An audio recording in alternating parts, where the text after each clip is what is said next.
Hello and welcome to a series of presentation about Pento, data integration and Salesforce. Now to use it with Salesforce. So why use Pento?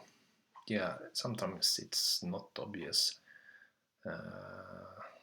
how to handle a fair amount of data during a migration, and sometimes code is not good enough. It could be very challenging, error prone, time consuming. You are doing something wrong and you have to redo it again and again, and that's why it's good to have a tool that makes you focus on the data and get things down in the correct order to make, for example, relationships correct, and instead of focusing on low-level technical details. And Pento, we will use the data integration tool of Pento, and also known as Keto. And there is two versions, and I will present the community version. We will use that, and it's enough, I think. It contains the core engines, data integration, analytics, a report designer, and it's all open source. And there is also a comparison matrix in this on this web address.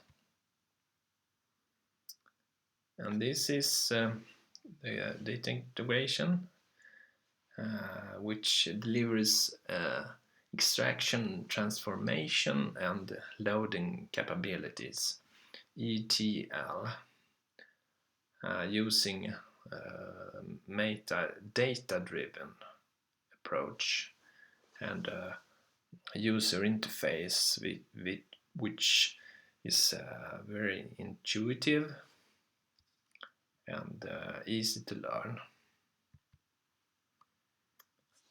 Here we have the basic concepts. The first one is the transformation. It's about moving and transforming data from a source to a target.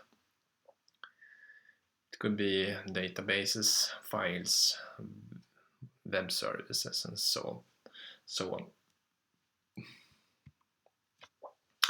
And then we have the jobs, the high-level flow control that execute the transformations, which can,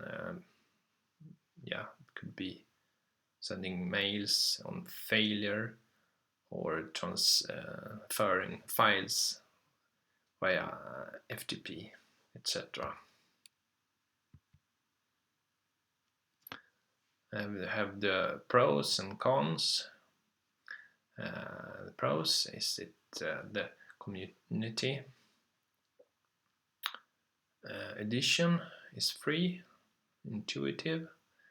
You can automate the ETL processes, and you can include scripts such as SQL and JavaScript in the process. And it's Java based.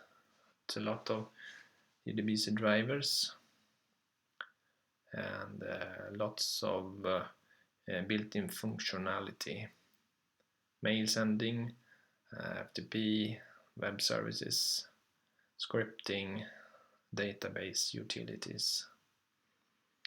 And some cons, it's quite poor documentation, sometimes hard to read error messages. It's not yet, Salesforce bulk API is not yet available, but it's in the process of being implemented. Limitation of importing large data files from Salesforce, except for example attachments where you have a large blob or something could be a problem. And the file mapping requires some adjustments. For example, if you will have a map a lookup field for Salesforce, you sometimes have to add ID in the end of the name. For example, account, you have to write account ID.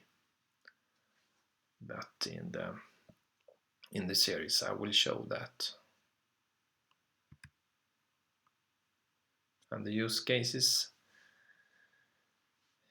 mainly is migrate data from one Salesforce org to another, or populate a sandbox with a limited amount of data from production.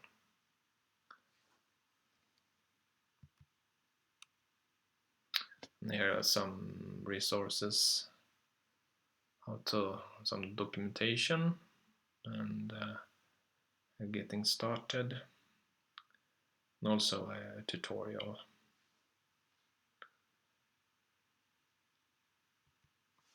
Okay, thanks.